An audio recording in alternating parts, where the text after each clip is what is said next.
Hi, it's Dorothy Guiney with Scrapbooking Quebec. Today I'm participating in the Secret Not Secret Kit Club telephone tag YouTube hop. So here's how it works. I have the pleasure and honor of scrap lifting the Kit Club's owner, Christina Sorge. That's her gorgeous page on the screen. And when I'm finished here today, I'm going to pass my page along to Shannon Allure from She's Crafty. And then she's going to pass it on to someone else.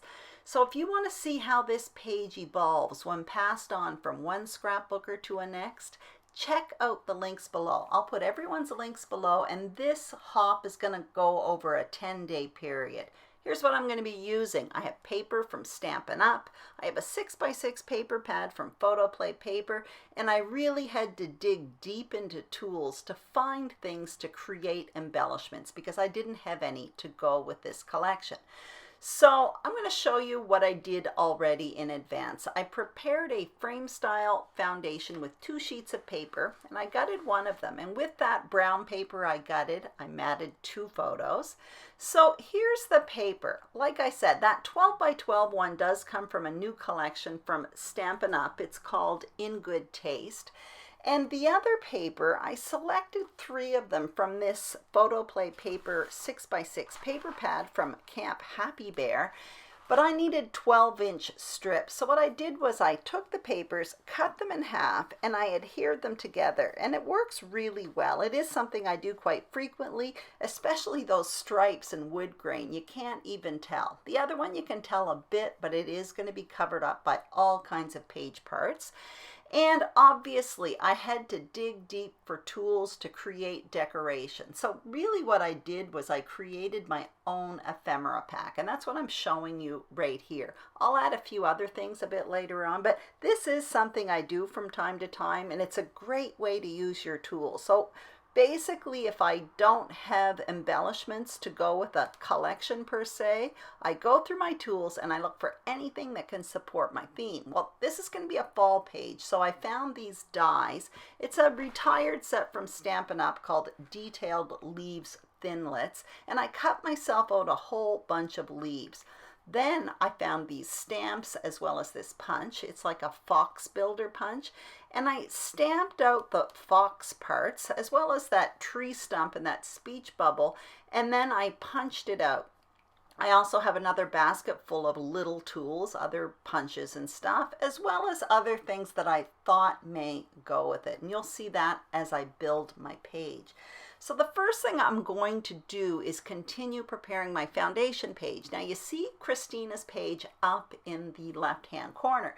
It's gorgeous. It's right down my alley. The only thing I can't replicate, and I'm super jealous, is that mountain range. I do think it's a cut apart, a cut file, and I don't have anything to create a cut file. So you'll see later on how I replace that, I guess you would say.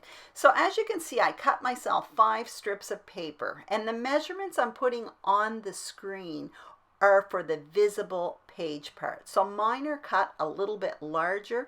You can do it as you wish if you're following along. So I'm adhering them all together, and then I'm going to trim it just a little bit so that it fits within the frame. So this entire border here, when it's finished, the width is 5.5 inches wide by 11.5 inches long. So I'm adhering it to the page, and then I'm going to place my photos, and really I'm following along exactly what Christina did.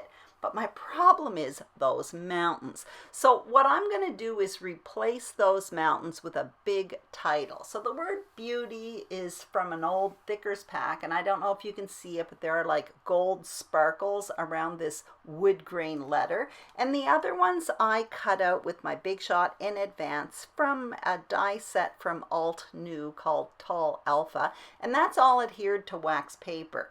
And where Christina's title is, I'm going to put my journaling there. So I cut myself out 2 tags, and that was with a tag punch from Stampin' Up called Detailed Tag Topper. I'll do my journaling later on. And now what you see me doing is taking that ephemera pack that I made, the leaves and that fox and all of that, and I'm just placing them. So I'm going to build a cluster in and around those 2 journaling tags.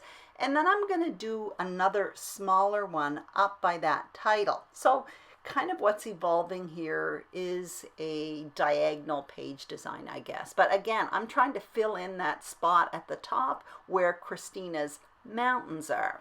So I'm now trying to place that fox in there. And as you can see, he comes in pieces, so I can put the tail or the head wherever I want. I also have that speech bubble, and I play around with that quite a bit. When I was selecting material for this, I also found this gold thread. That's an old product by Stampin' Up! As well, and I thought I may add it within the leaves and stuff, just to kind of repeat that gold that's in the word beauty in those thickers that you'll see in a little bit. There they are. Now what I'm going to do is adhere everything. So I've sped this up quite a bit because I'm adhering it exactly where I had placed it. But when I adhere my title, I wanted it to end on top of that border. So I started there. I also wanted the title to kind of stagger over towards the left. So I built my way kind of up, and that's how I ended up with my title the way it is. Now I'm continuing adhering those leaves, adhering the fox, everything where I had already placed it. I do put that fox's head on foam adhesive. I'm still playing with that speech bubble, but I don't put it quite yet. Now I'm getting back out that thread. So what you see me doing is taking that gold thread and I'm making a wad around 2 fingers. Then I take a glue dot, kind of put it in the middle, and what I'm doing is tucking it in 3 spots, basically in the 3 spots where you see those rust colored leaves. I don't know if you can tell on screen or not, but it just adds a little bit of texture within those embellishment clusters. It also adds a little repeat of that gold sparkle that you see in the word beauty. So I'm finishing off that there, and I do have quite a few finishing touches here. Now Christina has a banner, little banner cluster up in the top right hand corner. Again, I don't have any embellishments that go with this collection, which really isn't a collection. So I found this old punch, again a really old one from Stampin' Up. It's a banner punch, and I punch out myself 3 triangles. Basically it's in the same paper that you see within that border that goes horizontal across the page. I don't adhere them quite yet because I'm not exactly certain if I like them right now. And so now I'm moving on to my tags. I'm making some reinforcers for my tags, which is something I often do. I take a hole punch and then a circle punch. The circle punch measures 1/2 inch, and then I create myself a little ring. So I'm going to adhere that around the whole of the tag. I don't do it right now. I'm just placing it because I'm still playing. And that there is a braided linen twine. Again, another product from Stampin' Up. And I cut myself out 2 bows. Well, I make bows and then trim it, and then I'm going to adhere that to the tags with a glue dot as well. I find glue dots work really well with any fibers. Still playing with that speech bubble, but I don't go for it at this point. And now what you see me doing is kind of testing out Nouveau drops, but I put it aside, I think, for a minute, and I go back to those banners. What was bothering me about those banners was when I cut it out, it kind of left this white ridge along the printed paper. So I went and got myself some ink, and I'm just inking up the edges, and that kind of corrects any little mistake. So I'm happy with that, and now I'm going to adhere them to the top of the page. That cluster is just going to be those 3 banners. I don't do anything else after that. I think the only thing I really have left to do here is I do come in with those Nouveau drops. And, oh, I know what I'm doing here.